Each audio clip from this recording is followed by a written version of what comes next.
गवार निसून स्वच्छ धुवून घेतलेली आता पाण्याने. आणि आता शेंगदाणे घेतलेत थोडेसे, त्याच्यासाठी भाजून घ्यायचे चांगले. खरपूस शेंगदाणे आता भाजून घेतलेले. गवारही आपण थोडंसं तेल टाकून परतण्यासाठी टाकायची. गवार आता थोडीशी परतून घेऊ. आणि त्याच कढईमध्ये थोडंसं परत तेल टाकून मोहरी, जिरी, थोडासा लसूण टेचून टाकायचा. चांगला लसूण गुलाबी होईपर्यंत परतून घ्यायचं.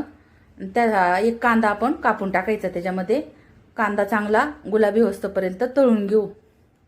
कांदा चांगला तळून घेतला की त्याच्यामध्ये थोडीशी हळद टाकायची. आपल्याला हळद टाकून घेतलेली आता त्याच्यातच आता आपण परतण्यासाठी एक लाल तिखट, धना पावडर, गरम मसाला तोही परतण्यासाठी आपण टाकलेला आहे. आता चांगलं परतून घ्यायचं. थोडीशी हिंग टाकायची त्याच्यामध्येच. परतून घ्यायचे. घरचा मसाला टाकला 1 चमचा काळं तिखट, तेही चांगलं परतून घ्यायचे आपल्याला. मसाला करपू नये म्हणून थोडंसं पाणी टाकलेलं आहे आता. आणि ते परतून घेऊ आपण परत एकदा. चांगलं परतून घेऊ. बघा आता चांगलं परतण्यात आलेलं आहे.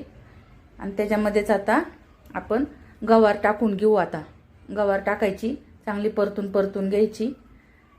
आणि त्याच्यामध्ये थोडंसं आता पाणी टाकून परत आपण शिजायला ठेवू. आता